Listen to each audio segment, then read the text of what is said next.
적정 온도, 선인장의 계절을 지나 지방의 작은 소도시, 아직은 먼지 자욱한 공사 현장에서 민준과 서연은 처음 만났습니다. 줄자를 든 민준의 투박한 손과 직접 볶은 원두 봉투를 소중히 하는 서연의 눈빛에는 각자의 꿈이 선명하게 빛나고 있었습니다. 두 사람은 서로의 열정에서 배어나오는 공통의 주파수를 본능적으로 알아차렸습니다. 공사가 진행될수록 두 사람의 마음도 견고하게 쌓여갔습니다. 차가운 시멘트 바닥 위에서 서연이 건넨 따뜻한 커피 한 잔은 민준의 고단함을 녹였고, 민준이 정성껏 짜맞춘 나무 탁자는 서연의 미래를 든든하게 받쳐주었습니다. 밤늦도록 조명 위치와 가구 배치를 고민하며 나누던 대화는 그대로 사랑이 되었습니다.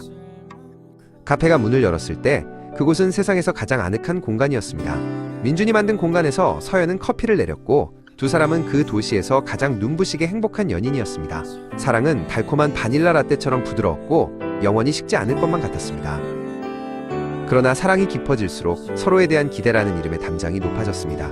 서연은 민준이 자신의 모든 불안을 읽어주길 바랐고, 민준은 서연이 자신의 묵묵한 헌신을 당연하게 여기지 않길 원했습니다. 가까워지고 싶은 마음이 커질수록 역설적이게도 상대에게 바라는 완벽함이 가시가 되어 돋아나기 시작했습니다. 우리는 서로에게 다가갈수록 상처를 주는 선인장을 닮아갔습니다. 왜 내 마음을 몰라줘? 라는 서연의 외침에 민준은 침묵으로 방어했습니다. 뜨겁게 사랑했던 열정은 어느새 서로를 찌르는 날카로운 가시가 되어 포옹하려고 할 때마다 아픈 상처를 남겼습니다. 결국 서연은 작별을 고했습니다. 너무 사랑해서 더 이상 아프고 싶지 않다는 그녀의 말은 민준의 마음속에 깊은 구멍을 냈습니다. 비가 쏟아지던 날, 서연은 자신이 꿈꾸던 카페의 문을 닫고 민준의 곁을 떠나갔습니다. 사랑의 공사가 부실 공사였음을 깨달은 순간이었습니다. 민준은 홀로 남겨졌습니다. 자신이 직접 못을 받고 정성껏 사포질했던 카페의 구석구석에는 여전히 서연의 잔상이 남아 있었습니다. 그는 텅 빈 카페에 앉아 우리가 어디서부터 어긋났는지, 사랑이라는 건축물에서 무엇을 놓쳤는지 끊임없이 복기했습니다. 시간이 흐르며 민준은 깨달았습니다.